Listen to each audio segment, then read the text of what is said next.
camera off. Again, waterfall providing those wonderful engine sounds and engine plumes. And I was complaining about the mainsail because there's way too much engine for this thing, but I just didn't have a good intermediate engine to put in there. But oh my gosh, it sounds glorious, so I'm okay with the mainsail. Where's my there?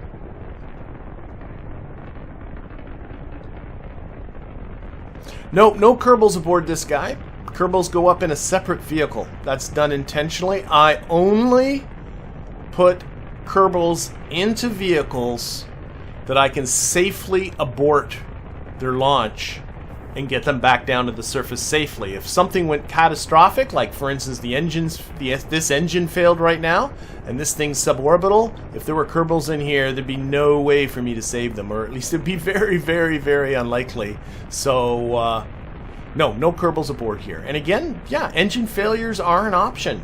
That can happen. So unless it has an abort system, it is going up uncrewed.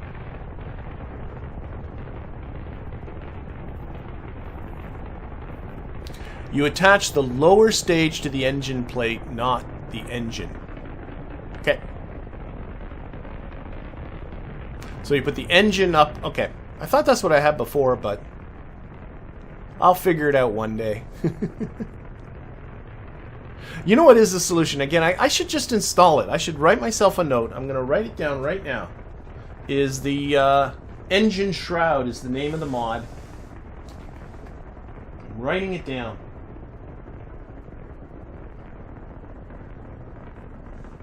I believe it's called Engine Shroud or something like that, and it allows you to modify the stock shrouds by changing their diameters and putting on textures, and it saves this thing about having to use engine plates or these fairings in between to do that. So now this time, when this lower stage runs out, it should stage, because the smart part here should trigger, except for the fact I have it on the wrong stage. Oh my gosh, so I'm gonna have to stage manually. The smart part should be down here. This tank's not being drained right now, dummy. You dummy. But at least I noticed it. Okay, so I'm gonna have to stage manually here. I can see I'm just about done.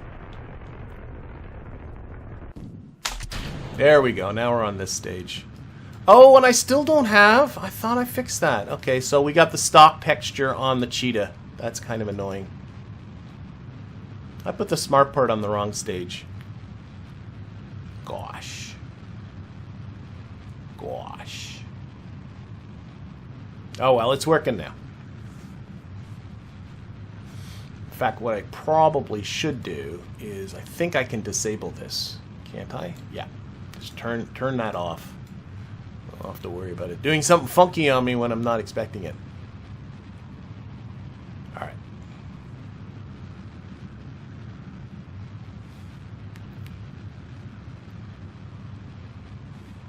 And I like these little... I love this, the MEM. I believe that's what they call it, isn't it? Yeah, the Munar Excursion vehicle, or module. It looks so good. I wish these thruster blocks on it were not as powerful as they are. But maybe that's just me. I'm someone, I just don't like how powerful the RCS is in the game. I find it actually more of a hindrance than when docking. Okay, so this should be setting up our circularization. Here we go. Got that burn coming up in 2 minutes.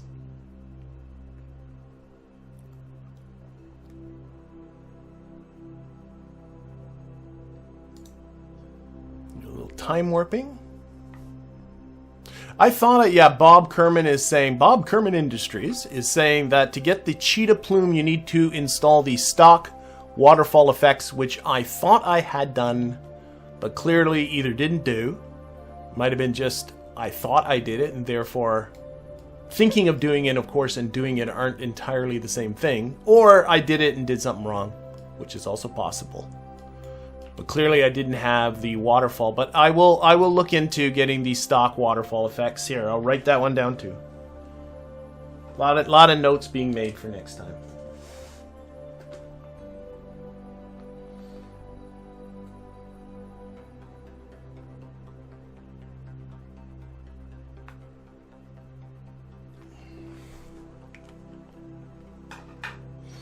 Okay, and we are just about to make our burn here.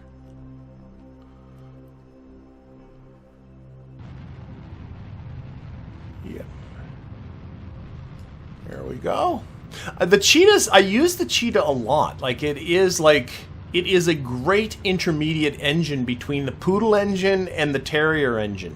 So it does come up with, you know, vehicles like this. So it is a very, very useful engine. Alright, and we are in orbit, and that's complete. We're switching to the vehicle. The burn is done. We can put this onto here, and we can plot our course out to the moon. Nice, see, nice. Let's turn things off. Oh, I know what else is going to happen. Oh, okay. Sorry, I'm thinking out loud, which is always never a good plan, really, is it? Move this around here.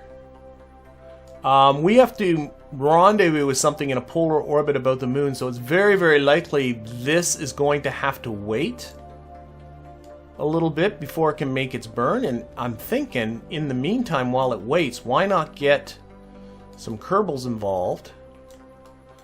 Some Kerbals in orbit, and get them to a vehicle and get them going to the moon so they can all make the transfer at the same window. Because the issue is, hold on, this is what we got to rendezvous with. And I can already tell,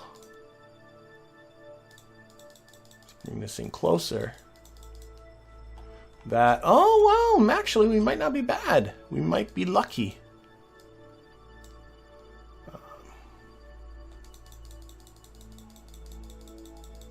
We may get lucky.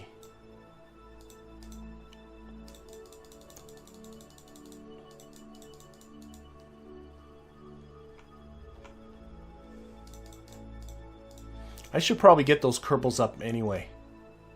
See how we're just, you know, you want to avoid having to make a plane change, even though this angle's really small between, you know, our target orbit and the moon here. But all you got to do is like pop ahead some orbits, do it a little bit later, and then that angle changes. So now if I adjust the timing here a bit, so by doing it a little later, I got some ideas. Hey, look at that. Now we got like pretty much zero inclination, or very, very small inclination change we're going to make. Now that burn's coming up in an hour and 30 minutes. I'm thinking. Let's add that to alarm clock. I might get multiple things going here. That's always dangerous, but I'll do it. 5-minute warning. Because what I'm looking at,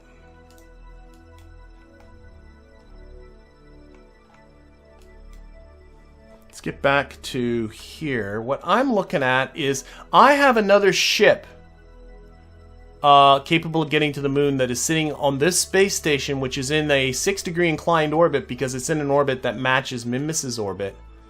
But what I'm thinking is the KSC going... The KSC, oh my gosh, here's the KSC. It is just about underneath this orbit.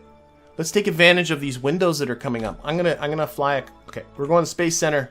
We're gonna do some Kerbals. We're gonna get some Kerbals in space. It's been a while since I've launched some Kerbals in space. We can get rid of this. I do have my... There it is, the Dart 2 W2. This is my little ferry ship for getting Kerbals up and down into space. And I want to get it to that what's called the Mimis Gateway Station, because at the Mimis Gateway Station is docked the Nerve 1-SN2. And it is a... No, we're going to take out you people. And it is more than capable of getting itself to the moon. So if I can get this to the station and then transfer them to the other ship. So what I want up there, because we are going to operate that science lab and the lander, I want to get up a couple of scientists And I want to get up a pilot. So let's take a look first of all at another pilot here. I want a pilot. Do they not tell? Do I have to look this? Okay, here we go. So you've been in orbit about the moon, though you've never landed on the... Valentina has never landed on the moon.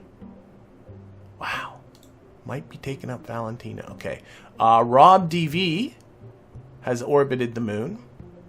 Michael A has only done a flyby of the moon. I'm taking someone who's going to take the most. Lieutenant Alec has done a flyby of the moon. Lieutenant Kim. Lieutenant Kim? Are you serious? Lieutenant Kim has never been in space. She is level 2 because there's these goofy leveling up contracts that you can do with airplanes. I cannot remember what mod puts them in there. But I'm looking at this. Her log just says special experience. She's never been into space. Okay, that has sealed that deal. Now let's take a look at our scientists. Dan P, who is not only here, but also in the chat. Come on. Why? There it is. Dan, or maybe I'm hoping Dan's still here in the chat. But Dan P has orbited the moon. Again, I want to try and get the person who's going to get the most out of this. John N has orbited the moon. Mac the G has only ever flown by the moon. Philip DS has orbited the moon. Legui has orbited the moon.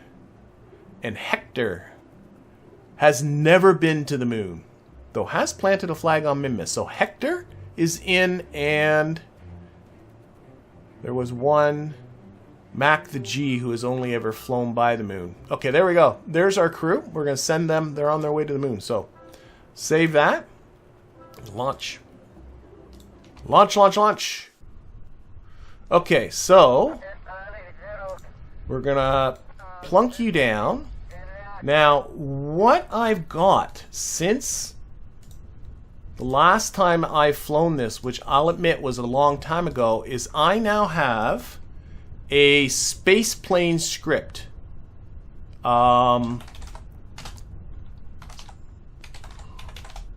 Edit spaceplane launch. There it is. That is a blank.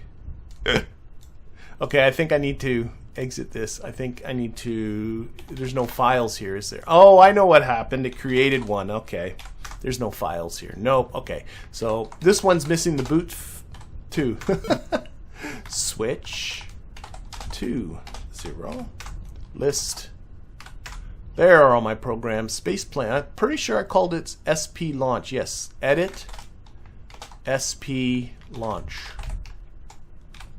And I've not really shown this to anybody yet, except I made a short where I used it. And so I'm just making sure I'm going to use it right. It takes 2 parameters, one for your desired inclination and one for your desired altitude. And I just want to make sure I get the order of those right. Ascends plane to orbit takes 2 parameters, desired inclination, keep small please, and altitude. So inclination first, then altitude. Okay. So we're going to be running SP launch 6 because that station's in an orbit at, and there. Okay.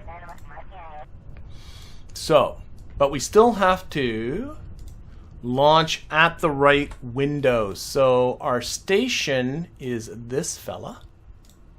That's our target. And we want to launch... Center this on Kerbin. Yep. We want to launch when the launch site is under this orbit. And then we'll worry about rendezvous. I'm not going to worry too much about where the station actually is, but getting into the right inclination. I'm going to stop a little early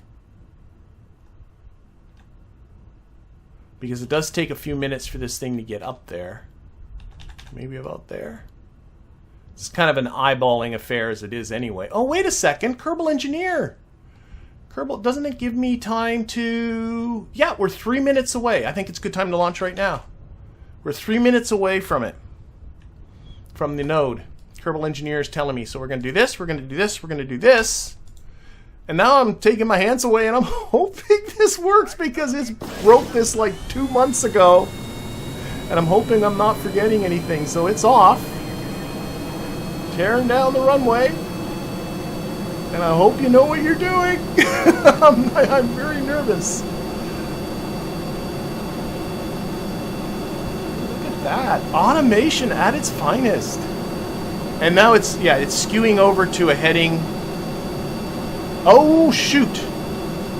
Oh, shoot. Oh, I'm going to the north. I should be going to the south. Okay, I'm sorry. I know I said I don't revert, but I want to revert this because...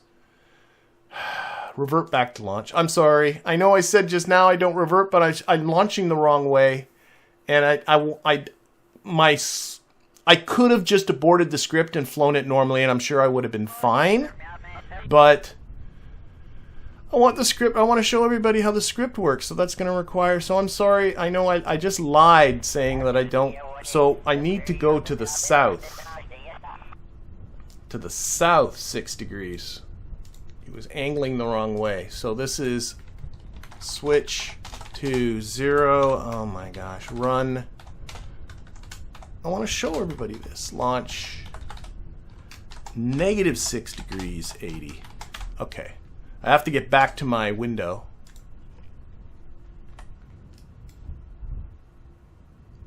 Where's that? Get rid of that. That can be on. Okay. Let's try this again. I'm sorry about that. Set that as target. Center this on Kerbin. Set as a target. There we go. Oh no, I can do this from Kerbal Engineer. Sorry, I keep forgetting that. So I'm going to go to about maybe 4 minutes towards the launch? Maybe 4 minutes. I think that's about as long as it takes. I don't know. We'll see. 4 minutes before we're at that node. Just to account for the amount of time it takes for this thing to get up into orbit. Okay, there we go. Doing it again. Alright. Alright. So after saying that I don't like to revert, there I am, I'm reverting. But I really want to show that... Actually, I want to see that this thing does work. Without me having to do anything. I can't believe this is Lieutenant Kim's first time into space. Oh my gosh. There we go. So we're off, and now it's heading over towards the south. And the reason I knew it was towards the south is because if you look at the angle of this yellow orbit here, it's going towards the south. And really, this thing should be able to. This thing should do everything now. So it's gonna just, I have some sort of Ascent profile that I fiddled with and tweaked, and it seems to work okay. It might not be generalizable to other space planes, I will admit that. Yep.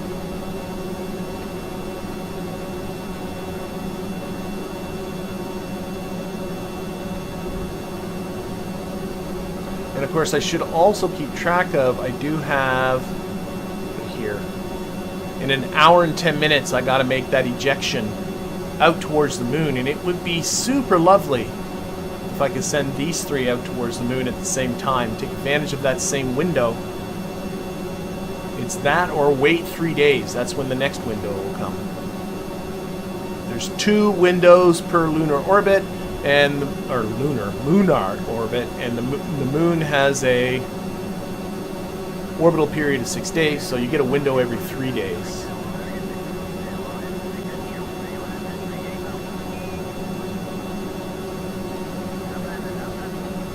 See how close this comes to the inclination as well. But, yeah.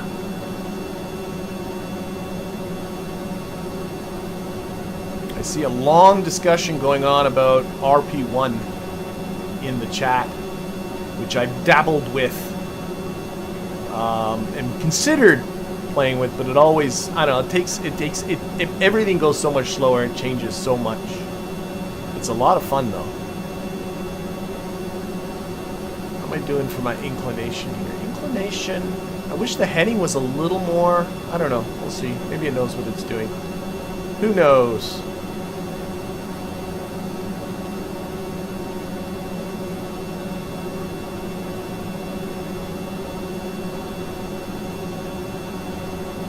but it seems to be flying very well. And all it does, by the way, is yaw the nose to this heading. It doesn't actually like do a proper turn with a plane. So if this inclination were something bigger, like 90 degrees, I would hate to think what the plane's going to do. It's not a proper flight assist by any stretch, that's for sure. All right. Well, yeah, it's only at just over 9 kilometers, so it's still, but now it's starting to really pick up that speed. So the way these whiplashes work is, and with these shock air cones, is the more speed you get, the better these work. So as you're picking up speed, these engines are also picking up thrust at the same time. You can see the thrust increasing, and that means that the rate at which you're picking up speed continues to increase as well. So you end up picking up quite a lot of speed. When this thing gets up to probably around 1100 meters per second would be my guess, it probably will switch. I'm using the word probably a lot. Probably will switch to closed cycle or rocket mode, and these toroidal engines will come on.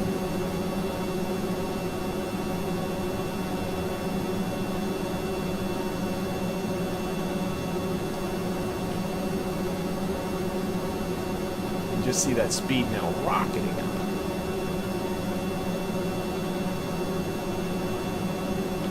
And what is the inclination is getting to 5.3 degrees. Again, the target is 6.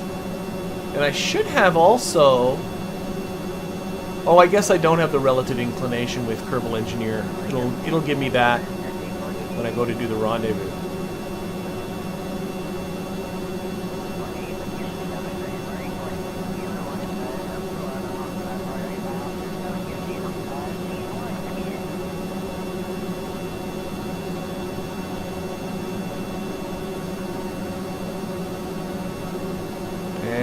Now we're at 1 kilometer per second, still climbing. You can see it's pitched down just a little bit above the horizon.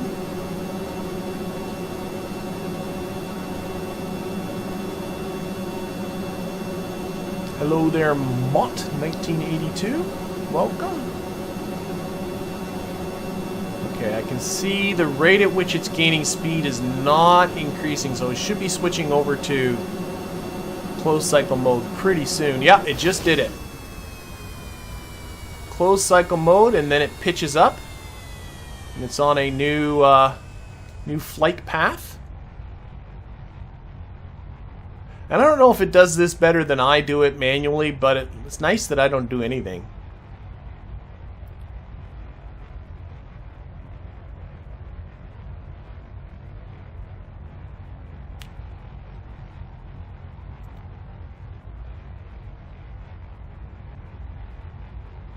So this is going to go until it reaches an apoapsis of 80 kilometers.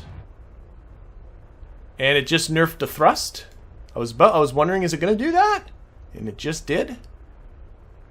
Nice. Keep the apoapsis from getting too far ahead of us.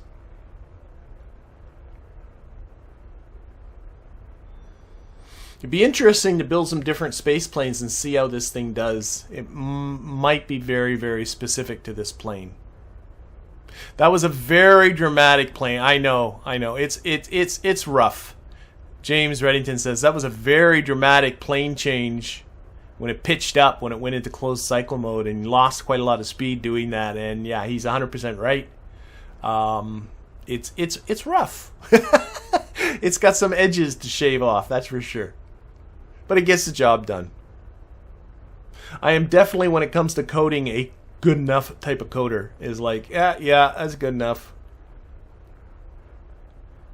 It works.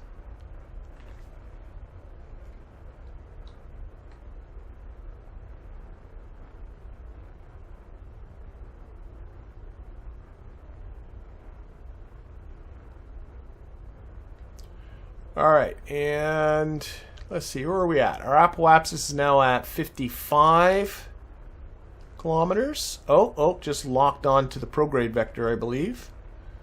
That's what it says here. And I think actually at this point it's just using the same strip of code that I have for my rocket ascents. I think now it's just completely in rocket mode. But it's that transition between this phase of the insertion and the jet phase of the insertion that I know is a little rough. But it's working.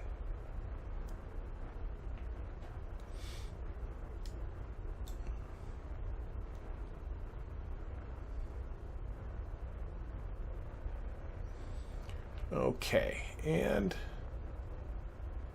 I seem happier now.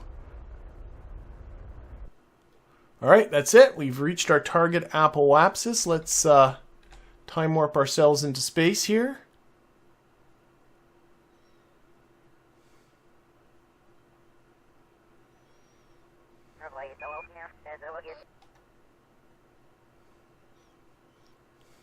Okay.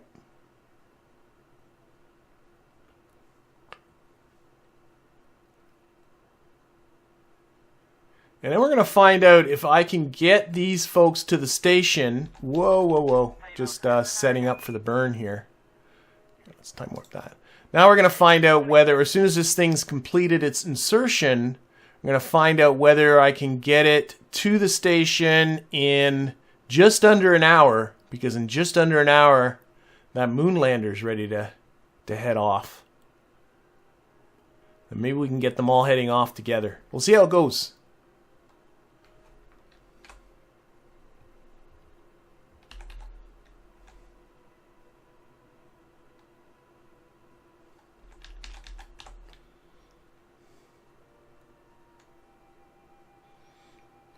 The issue is, of course, is that this was really about doing an insertion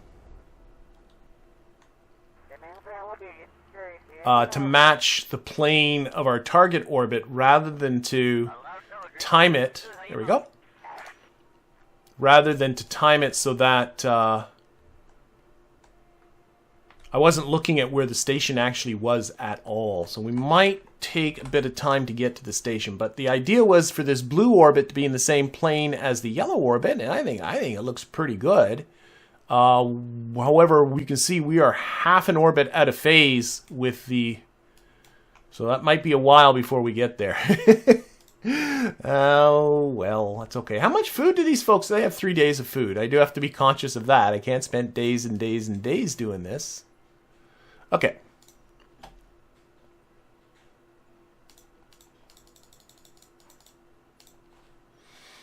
So I can see here, oh boy, let's, oh, whoa, whoa, that was way too much jumping there.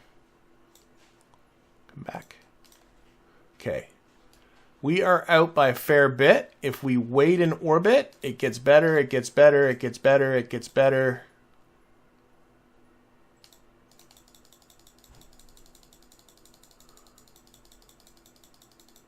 Is this getting better as I go around or not?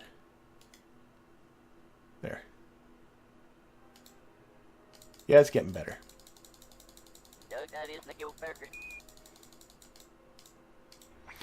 Yeah, unfortunately this burn is coming up in like 3 hours, so we're gonna be probably catching the next window as opposed to this window. Oh well. Let's see if we can at least set this up. I saw 0.9.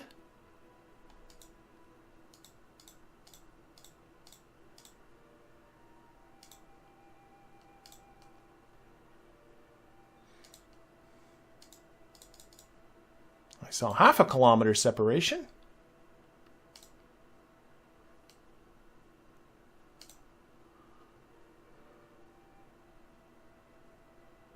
Okay, let's get this down to jumping just by 1 second intervals and see if I can really dial this to less. 0.1? Oh, I saw 0.1 kilometers. So that's fine. So I do have this little 33 meter per second burn that will get me within 100 meters of the station. Unfortunately, that burn's not coming up for another 3 hours and 17 minutes. So what we're going to do is we're going to add that to alarm clock. And I think we're probably going to be getting back to that next week. But we will take care of our Mun Lander. And I gotta remember as well, you know, maybe that's a good idea, is just make a general alarm right now and say, fix your relays. Because I know a week from now I'll probably forget. So I'll make a general alarm right here. Just put it up there like that. Fix your relays. And that'll just stay there for me. But in the meantime, we got this one coming up. And we'll do this burn. So, of course, this alarm's going to come first.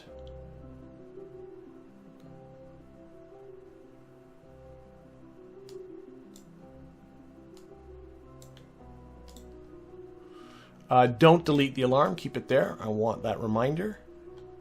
And yeah, we can keep going around for the next little bit.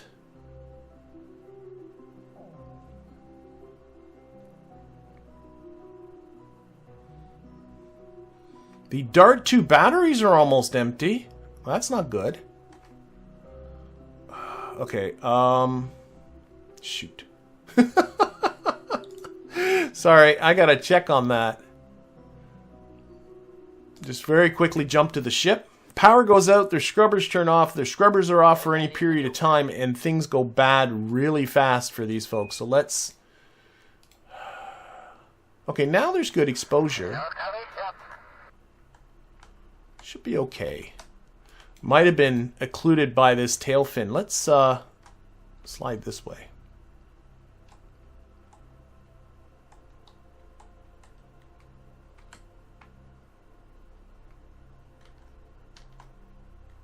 Okay, so I got good exposure now. I got good exposure now on these solar panels. They should be fine. Back to my Mun Lander.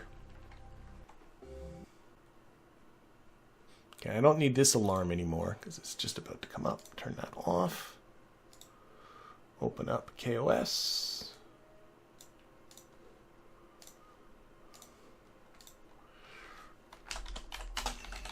Run our maneuver executor. And get this lander off towards the moon. We almost have all the pieces to really start collecting lots and lots of science. They are on their way.